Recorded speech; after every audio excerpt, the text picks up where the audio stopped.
The year is 1717, and you are standing on the deck of a pirate ship. The wind is strong, the sails are full, and the horizon stretches endlessly with nothing but the deep blue sea. The sun beats down without mercy, and though the ship is surrounded by water, none of it is drinkable. The ocean taunts you with every shimmering wave, a cruel reminder that if you lift a cup and drink from it, it will kill you. Salt water burns the throat, destroys the body from the inside, and drives men mad with thirst. Pirates lived with this reality every single day. The treasure in the holds, the cannons on deck, the stolen silks and gold coins, none of it mattered nearly as much as one simple thing: clean drinking water. And the truth is, pirates fought just as hard for barrels of water as they did for treasure chests of silver. So, do you know how pirates got clean drinking water on ships in the 1700s? When we think of pirates, we often imagine them with rum bottles in their hands, singing shanties, and living the wild life. But here's the secret: most of the time, they weren't drunk. They couldn't afford to be. Piracy wasn't just about adventure. It was about survival, and nothing was more important to survival on the high seas than water. Without it, a crew could collapse in just days. Dehydration set in quickly in the tropical heat of the Caribbean or the blazing Atlantic crossings. Thirst drove men to madness, lips cracking, tongues swelling, eyes glazing over, while the barrels in the ship's hold turned from fresh spring water into foul, stinking sludge. Imagine that you've been at sea for 3 weeks. You wake up thirsty, go below deck, and dip a wooden ladle into the cask. The liquid that pours out looks green. It smells rotten, and it tastes like something that has been left to decay in a swamp. And yet you drink it because there is no other choice. That was the reality of water at sea. The problem began before the voyage even started. Pirates, like every other sailor of the 1700s, filled their barrels on land before they set sail. Fresh water was collected from wells, rivers, and springs near ports or hidden coves where ships anchored. The barrels were made of oak, and each one could hold dozens of gallons. At the beginning of the journey, the water inside was fresh and drinkable. But what breathes? Moisture seeps. Warm air encourages life, and before long, algae and bacteria take hold. In a matter of weeks, the clean water becomes stale, slimy, and thick. Sailors described the taste as nauseating. Some said it smelled of rotting eggs. Others said it turned their stomach even before it touched their lips. And yet, they swallowed it down, because a slimy cup of water was still better than no water at all. This was the central problem for anyone who lived their life on ships in the 1700s. Fresh water didn't last. Pirates knew this, and they adapted their lives around it. They didn't stay far out at sea for long stretches of time, the way naval vessels sometimes had to. Instead, pirates hugged the coastlines, slipped into hidden bays, and raided islands not just for treasure, but for fresh supplies of food and water. They struck quickly, then resupplied, because no matter how many barrels of gold they carried, if they ran out of clean water, the voyage was over. The sea didn't forgive that mistake. The lack of water shaped everything about how pirates sailed. It determined the length of their voyages, the locations of their hideouts, and even their reputation for violence. When a pirate crew was desperate for fresh water, they would take it from anyone who had it. Merchant ships often carried casks of water as cargo, and raiding them wasn't just about taking valuables. Sometimes the most valuable thing stolen was the liquid itself, not the solid goods. For a pirate, seizing a barrel of spring water could mean life for his crew. This truth explains why pirates frequented certain areas of the Caribbean, West Africa, and the Indian Ocean. Those waters weren't just busy trade routes. They were also dotted with islands where rain-fed streams and wells could be tapped to refill the ship as supply. But there's another side to this story, one that isn't just about practicality, but also about psychology. Imagine again that you are that pirate, drinking from a foul cask. Day after day, The liquid you put to your lips tastes worse than the day before. The smell clings to your beard. Your tongue feels coated in filth, and you dream at night of clear mountain springs or cold wells in villages you raided weeks ago. The human mind is haunted by thirst, and when every sip makes you gag, morale plummets. Angry men are dangerous men, and pirate ships thrived on fragile alliances. So the question wasn't just about having water. It was about making the water drinkable enough for the crew to endure. This is where rum, wine, and beer come in, but that part of the story comes later. What matters first is understanding the desperation. Clean drinking water was never guaranteed. It was precious, it was fragile, and it was the one thing pirates could never steal from the ocean around them. The sea gave them food, the sea gave them wind, but the sea never gave them water. Every drop had to be captured, protected, and rationed. This is the forgotten treasure of piracy, the casks below deck that held the very thing more valuable than gold, survival itself. When a pirate ship prepared to sail, the most important cargo wasn't gold, wasn't weapons, and wasn't even food. It was water. Before a voyage began, pirates filled massive wooden casks with fresh water taken from rivers, streams, or wells near port. These barrels, made of oak, could each hold between 40 and 60 gallons, sometimes even more, and they were stacked deep in the hold of the ship. At first, this seemed like an abundance. Imagine a row of heavy, sweating barrels, each sloshing with cold, fresh water drawn that very morning. The crew would fill their flasks or wooden cups and drink deeply, thankful for the cool taste. But everyone on board knew the cruel truth. This freshness never lasted. The clock began ticking the moment the ship left shore. Oak was chosen for barrels because it was sturdy, but it was not perfect. Wood breathes, it swells and shrinks with heat and humidity, and the smallest cracks let air inside. In a matter of days, water stored in a barrel was no longer the same as the water taken from a spring. The warmth of the tropics turned barrels into breeding grounds for algae. Within a week, a faint green tinge could be seen in the ladle. After 2 or 3 weeks, the water would often grow slimy, thick, and foul-smelling. Sailors wrote that it gave off an odor of rotting eggs or swamp mud. Some compared it to drinking the liquid from a rotting corpse. And yet, they drank it. Because what was the alternative? No water at all. The problem was not new. Naval logs from the early 1700s described the same experience. Crews gagging as they forced down putrid water. The Royal Navy, with all its resources, never solved the issue entirely. Pirates, with fewer supplies, suffered even more. Some tried to line their barrels with tar to keep the water sealed, but tar cracked under pressure, leaving the water tasting even worse. Others added lumps of charcoal into the casks, hoping to filter impurities, a trick that sometimes kept the stench at bay a little longer. Still, no matter what they did, the barrels always betrayed them.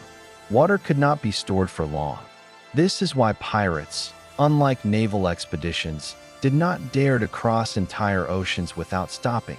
A Navy ship might set out for months on end, carrying hundreds of barrels, tightly rationed and guarded. Pirates preferred shorter, sharper raids. They sailed near coastlines where they could refill quickly, and they established hideouts near islands with streams and wells. The water shortage defined the pirate strategy itself.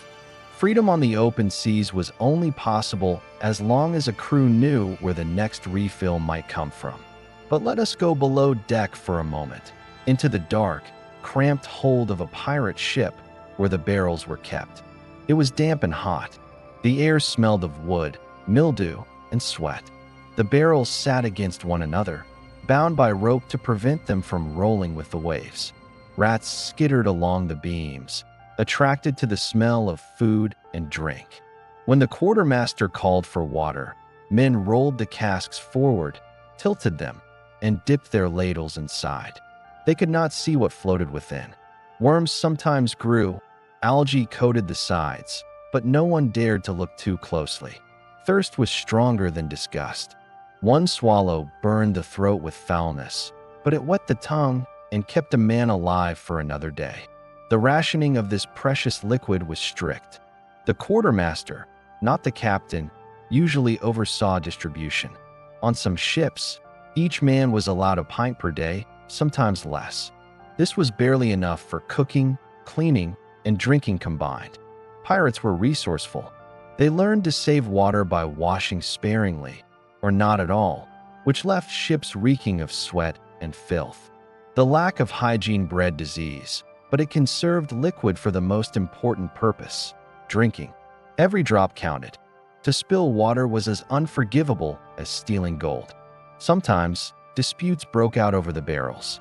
If one man took more than his share, fists flew and knives flashed. Mutiny was not only sparked by greed for treasure, but by thirst. A thirsty man grows desperate.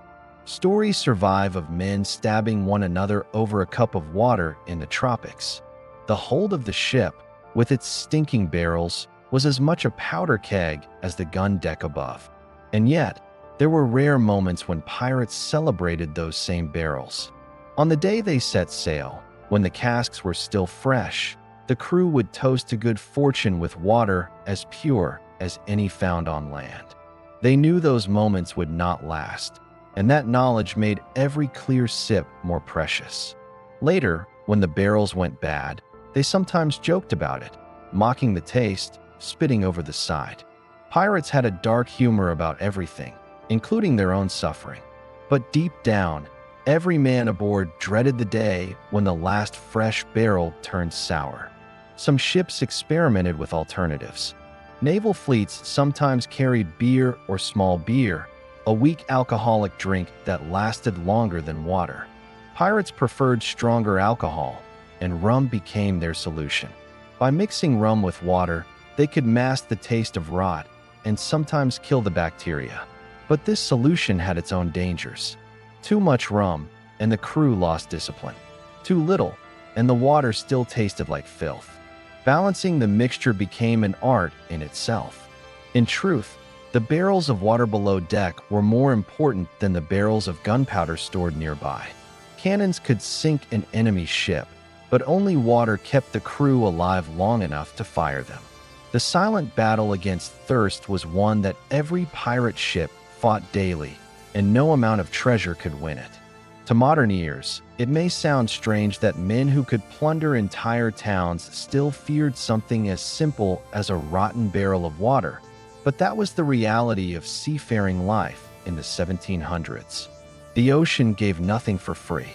Every swallow of water had to be stolen from the land, stored in fragile barrels, and rationed with discipline.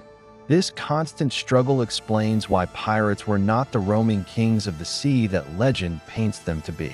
They were tethered to land by their thirst, bound by the limitations of wooden barrels and the frailty of human bodies. Their freedom had borders drawn not by maps, but by water. A crew could go without food for days. They could fight off enemies with swords and cannons, but without water, even the fiercest pirate became nothing more than another corpse drifting in the waves. The barrels below deck might have been filled with water from rivers and wells, but no pirate ever trusted them to last forever. Every man aboard knew that sooner or later the casks would turn foul. That is why the crew looked to the sky, waiting for the moments when nature itself offered them a gift more valuable than all the treasure in the Spanish Main: rain. Rainwater was the purest, freshest source of clean drinking water that a pirate could hope for. And when the heavens opened, it was a cause for celebration, relief, and sometimes even a wild kind of joy. Rainfall at sea could save an entire crew from death. The ocean might stretch endlessly around them, but pirates lived with the constant awareness that only clouds could deliver. During heavy storms, the work was frantic. Buckets were carried back and forth. Barrels rolled across the deck as men shouted and slipped on the wet planks. The sea crashed, the wind howled, but pirates cared only for the fresh liquid filling their containers. They fought the storm not just to keep the ship afloat, but to gather as much rainwater as possible before it passed. Every gallon mattered because it meant fewer days drinking slime from the hold. And when the rain finally ended, the crew would breathe easier, knowing their lives had been extended by weeks, perhaps even months. Rainwater wasn't just fresh, it was clean. Unlike the stagnant casks below deck, rain carried no rot, no algae, no worms. It tasted crisp, sweet, almost like a memory of home. Imagine the moment after weeks of swallowing foul, green water, when suddenly the sky pours pure clarity into your cup. The difference was so powerful that pirates sometimes drank until their stomachs ached, unable to stop themselves. Men would shout to one another, laugh, sing, and lift their buckets like trophies. Rain meant life, and in the harsh world of piracy, life was a rare victory worth celebrating. But there was more to rain than just drinking.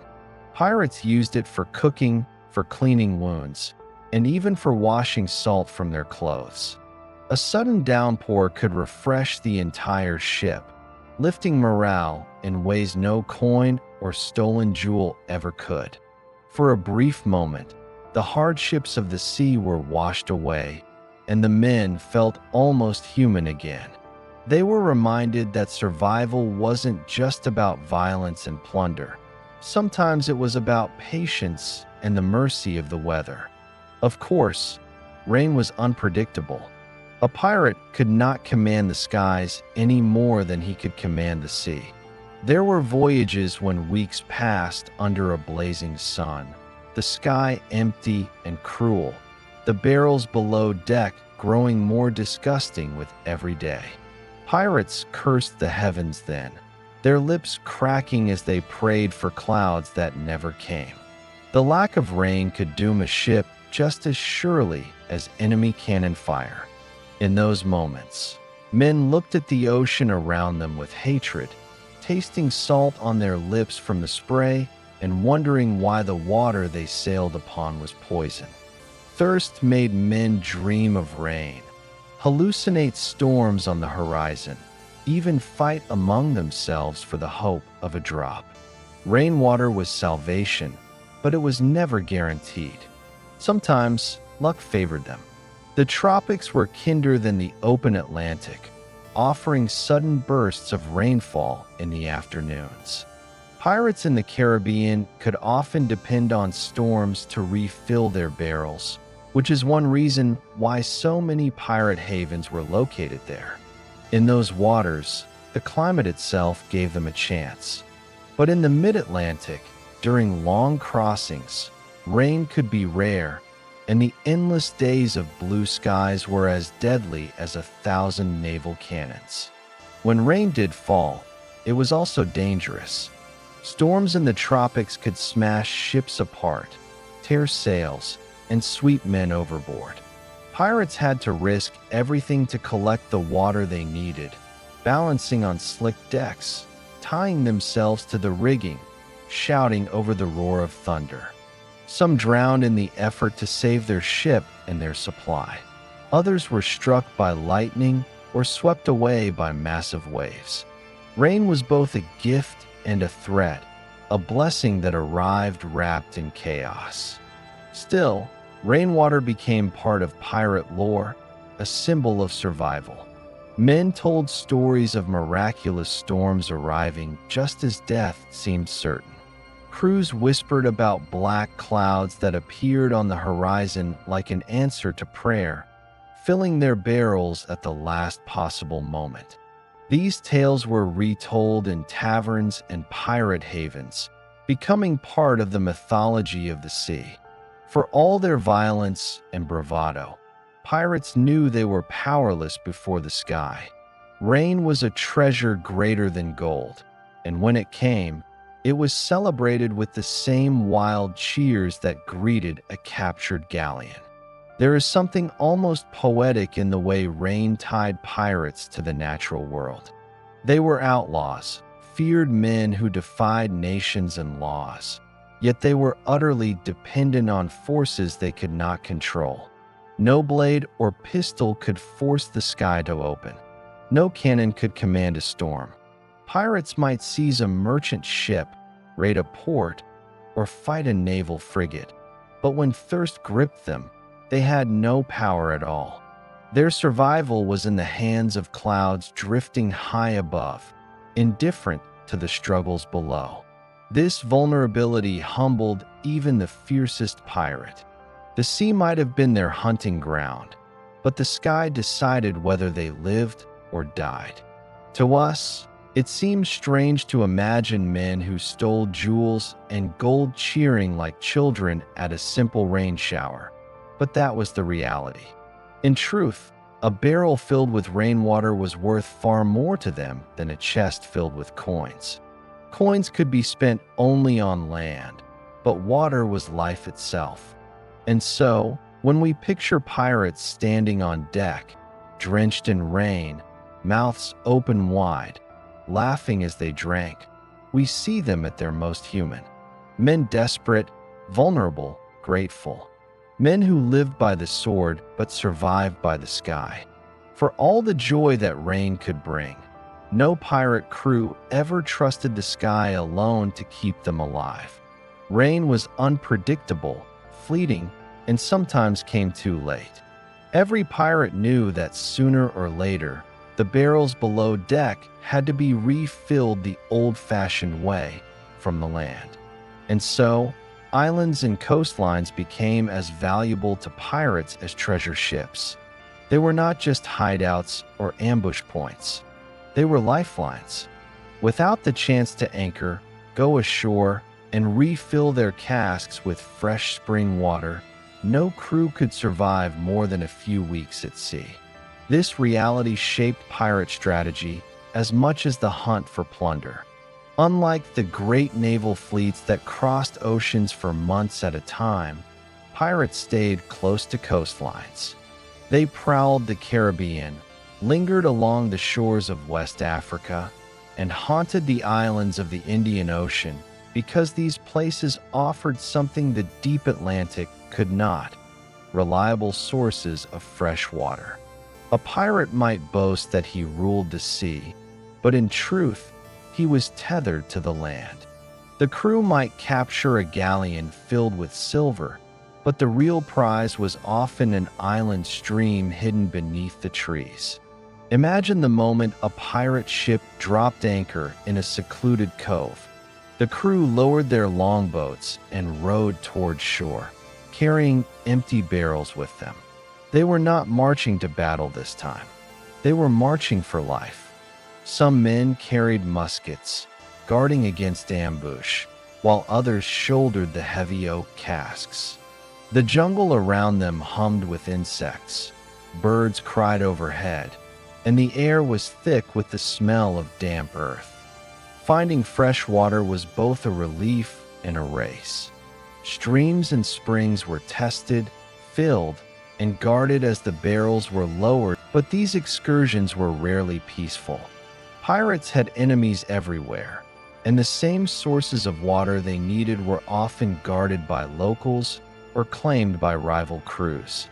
Many islanders knew the value of their fresh water, and they resented pirates who landed without asking, taking what they pleased.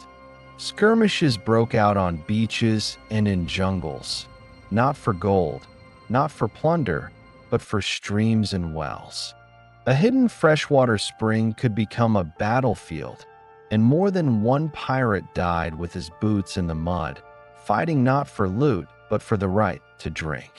The Caribbean, with its hundreds of islands, was especially valuable in this regard. Places like Jamaica, Hispaniola, and the smaller cays of the Bahamas provided countless opportunities to refill.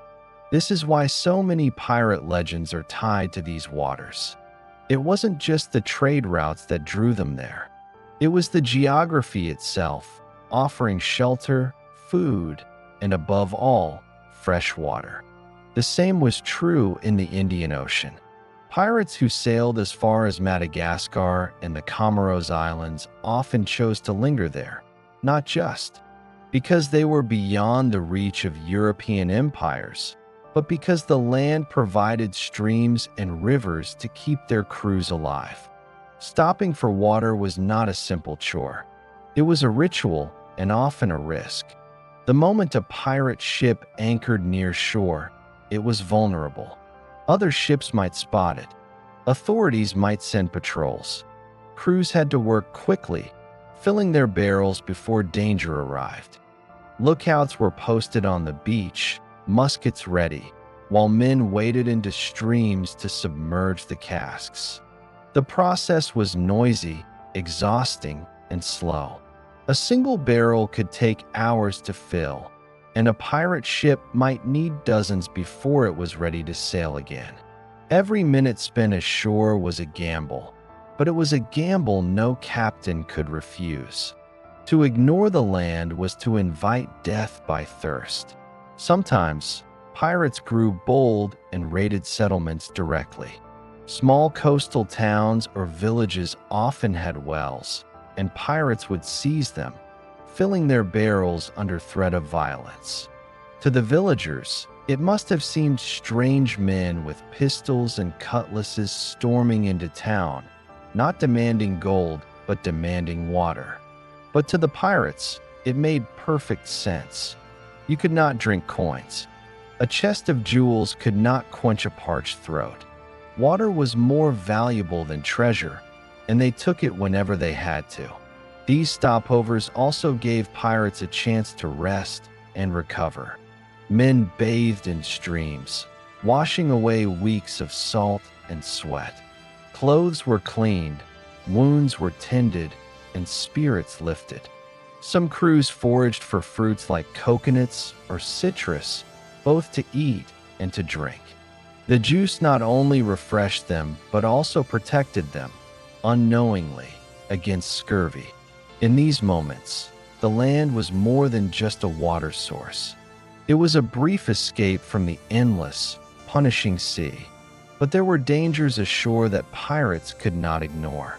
Mosquitoes swarmed in the jungles, carrying diseases like malaria and yellow fever. Snakes and wild animals lurked in the undergrowth. Sometimes, rival crews landed on the same island, and bloody clashes erupted as both groups tried to claim the same spring. The hunt for water turned friends into enemies and strangers into foes. The sea might have been where pirates hunted, but the land was where they often bled. Still, despite the risks, the stopovers were essential. A pirate ship without fresh water was doomed. Every man aboard knew it, and so they endured the danger, the toil, and the fights. They filled their barrels with the cool, clear liquid, rolled them back to the boats, and returned to the ship with a sense of relief that no treasure could match. For a time, the foul taste of algae was forgotten, replaced by the sweetness of a stream or the crisp clarity of a spring. The barrels were sealed, stacked in the hold, and the ship returned to sea once more, ready for weeks of survival, raids, and storms until thirst drove them back to land again. When we think of pirate hideouts, we often imagine secret caves filled with gold. The reality was far more practical. A true pirate hideout was a place with a stream of fresh water, a safe anchorage, and perhaps a patch of land for growing food or foraging. These were the real treasures that kept piracy alive in the 1700s. Every barrel of water taken from an island spring was a victory. Every successful stopover a reminder that survival depended as much on geography as on courage. Pirates might have dreamed of gold, but in truth, it was the rivers and wells of forgotten islands that made their dreams possible at all. If there is one thing that has survived in legend about pirates, it is rum. Stories tell of men staggering across the deck with bottles in hand, singing rowdy songs, drunk on freedom and liquor. And while there is truth to the image, the reality was more complicated. Rum, along with beer and wine, was not just for pleasure. It was a vital part of survival, a solution to the problem of water that spoiled in barrels and turned foul after only a few weeks at sea. Alcohol was more than a drink. It was preservation, medicine, and sometimes even morale in liquid form. To understand why pirates leaned so heavily on alcohol, we need to remember the conditions aboard ship. Water in casks grew algae, stank of rot, and slimed the lips. It was technically drinkable, but every swallow turned the stomach. Alcohol, on the other hand, kept far longer. Beer, wine, and especially rum resisted spoilage. The barrels might change in taste over time, but they did not become undrinkable in the same way water did. For this reason, sailors and pirates alike carried alcohol as a staple supply, often just as important as the water itself. Beer had been the traditional drink of sailors for centuries, particularly in Northern Europe. It provided hydration, calories, and a measure of safety, since fermentation killed off harmful microbes. But beer had one fatal weakness: it did not travel well in the heat.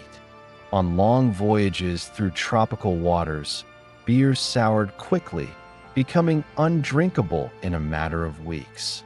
Wine fared better, especially strong wines from Spain and Portugal, but the true hero of the age of piracy was rum. Distilled from sugarcane, rum was strong, stable, and abundant in the Caribbean. It was the drink of choice, not because pirates were uniquely fond of it, but because it lasted.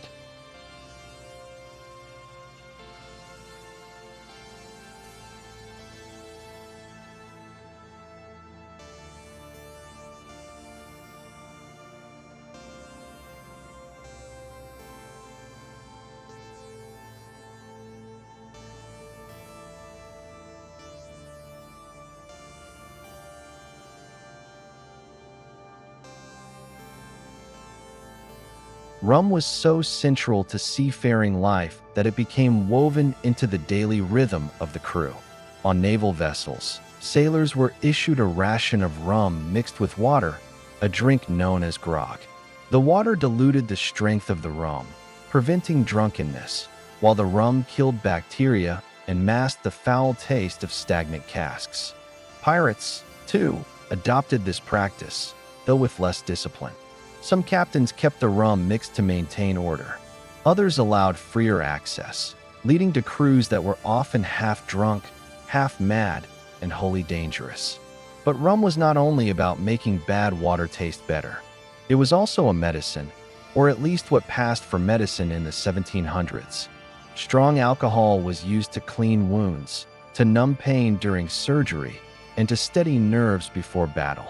Pirates drank rum to ease fear, to drown despair, and to celebrate survival.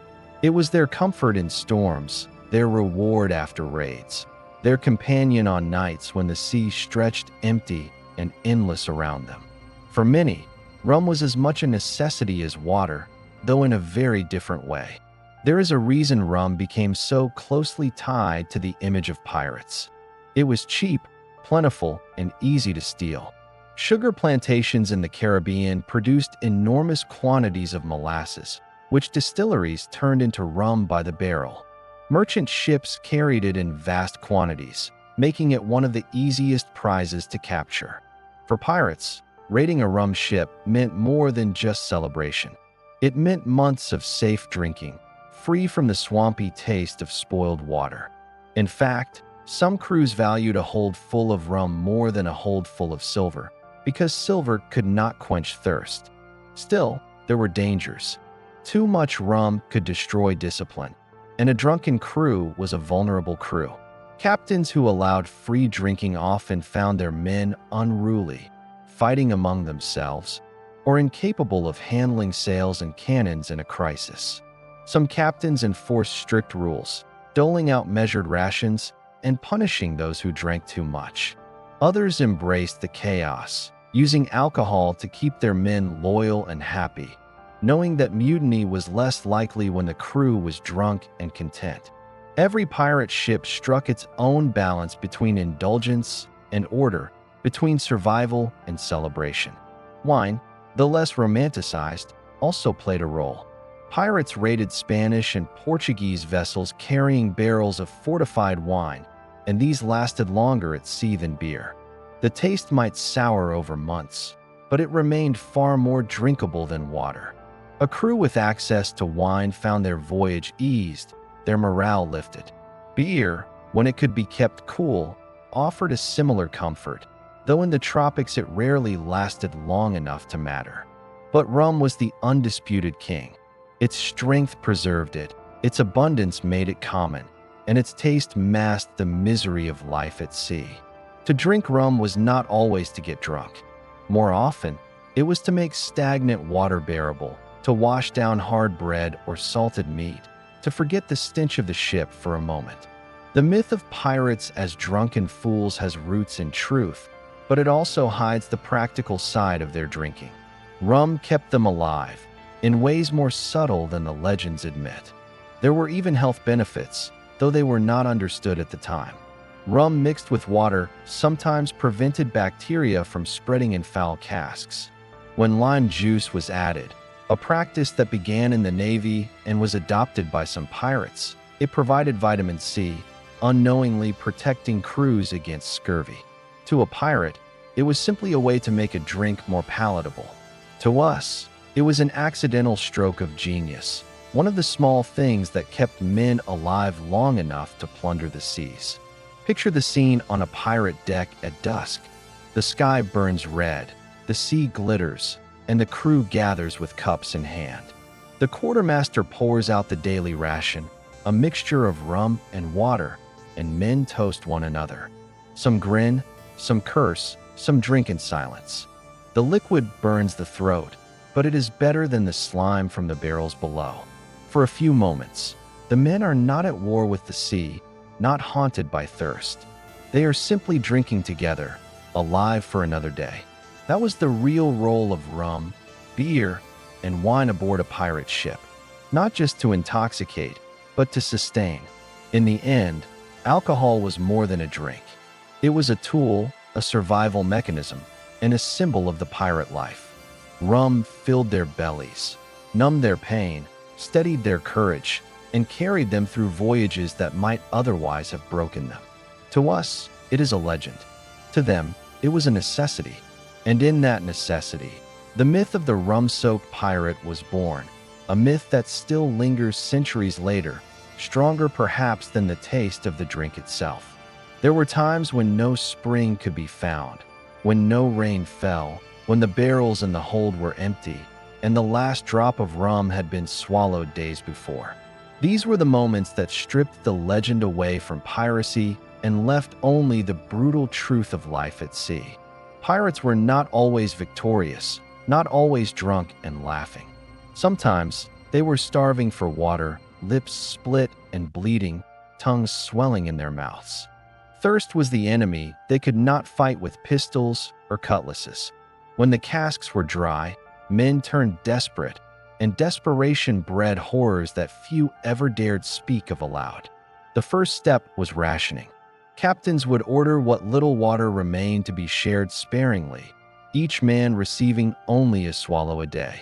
Arguments flared, fights broke out, and some tried to steal more than their share, earning a pistol shot or the noose for their greed. There were also prayers, curses, and hallucinations. Men saw storms that weren't there, swore they could hear the sound of rain, or spotted phantom rivers on the horizon. The sea played tricks on them, shimmering under the sun, taunting them with endless waves of water they could not drink. Pirates, for all their bravado, broke under these conditions. Some threw themselves into the ocean, choosing drowning over slow death. Others turned violent, blaming the captain, the quartermaster, or even the gods for their misery. Mutinies erupted, not over treasure, but over who would get the last cup of water. A few captains took extreme measures. Some ships were known to keep stills aboard, crude devices that could distill seawater into drinkable liquid. But these were rare, heavy, and inefficient. Most pirate ships relied on skill, luck, and speed to find fresh water before disaster struck. Without it, survival became a gamble. Those who lasted longest were the ones who knew how to stretch their bodies to the limit, avoiding salt meat, sitting in the shade, and sleeping through the heat of the day. Every movement cost water, every breath dried the throat. Pirates learned to conserve themselves like they conserved their casks. Stories passed among seafarers told of miraculous deliverance. A sudden rain shower after weeks of thirst, clouds bursting open as if in pity. Men would strip off their clothes and lie on the deck, letting the rain wash into their mouths, laughing and crying as the fresh taste saved them from death. These stories were retold in taverns, but they were not myths. They were memories of survival, of crews that had stared into the abyss and been pulled back at the last moment. But not all crews were so lucky. When a pirate ship was found adrift, sometimes only a handful of survivors remained, their comrades already dead from thirst. Their bodies would be tossed overboard, their stories swallowed by the sea. The survivors were gaunt, their eyes sunken, their skin cracked and burned. These men bore no resemblance to the legends of daring rogues and laughing outlaws. They were broken, haunted, and forever scarred by the memory of thirst. Even in less desperate moments, pirates knew the value of preparing for these emergencies. Coconuts, when they could be gathered, provided both food and liquid. Rain catchers were improvised from canvas, and every chance to refill barrels on land was seized without hesitation. Pirates had no illusions. Water was life, and without it, even the fiercest crew would fall apart. Their survival tricks were born of desperation, but they were also born of experience. The sea had taught them harsh lessons, and they carried those lessons with them on every voyage. It is easy to romanticize piracy, the black flags, the treasure maps, the roaring cannons. But when we look closer, we see the reality that binds them all together. Every pirate, from the most famous captain to the lowest deckhand, knew that thirst was the truest enemy. It did not fight fair. It crept into their bodies, hollowed them out, and drove them to madness. Against it, men turned on one another, clung to desperate measures, and prayed to the sky. Rum and treasure may have defined their legends, but it was water or the lack of it that decided their fate. To picture pirates in these moments is to see them stripped of myth, not swaggering with swords, but crawling across the deck, lips cracked, eyes wild, begging for a drop. Not storming a town for gold, but dragging barrels through mud to fill them with spring water. Not laughing over treasure, but rejoicing at a sudden downpour that kept them alive for another day.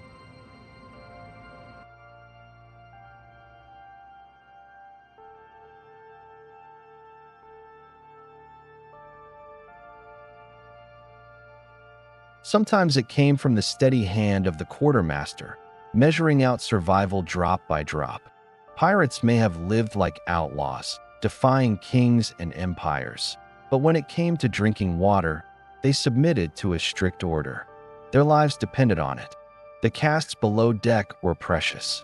Every man aboard knew that once they were filled, whether from rain, a stream, or a captured ship, they had to be guarded like treasure.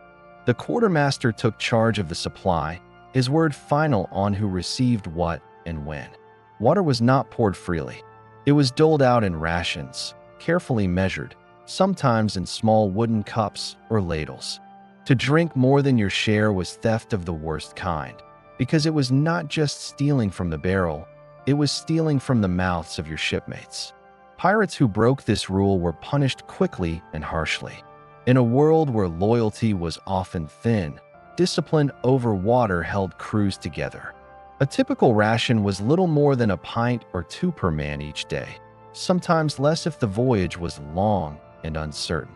Imagine it, the blazing sun overhead, sweat pouring down your back, salt crusting your lips, and all you were allowed was a single cup of stale liquid to last you 24 hours.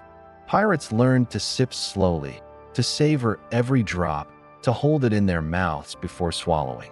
Some even swished the water to clean their teeth and gums before swallowing, making the most of what little they had. Waste was unthinkable.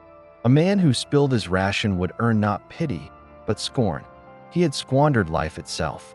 The strictness of these rations might seem strange for men who were otherwise notorious for their lawlessness. But pirates understood survival better than most. They had seen what happened when thirst drove crews to madness.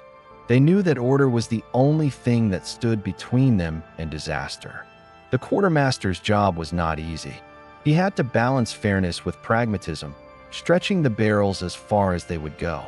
Arguments flared constantly, men pleading for more, swearing they needed extra because of sickness or duty. Sometimes exceptions were made, but more often the answer was no. In this way, water became not just sustenance, but authority. There were moments when rations became tools of control. A captain could tighten them to keep men obedient, loosening them as a reward after a successful raid.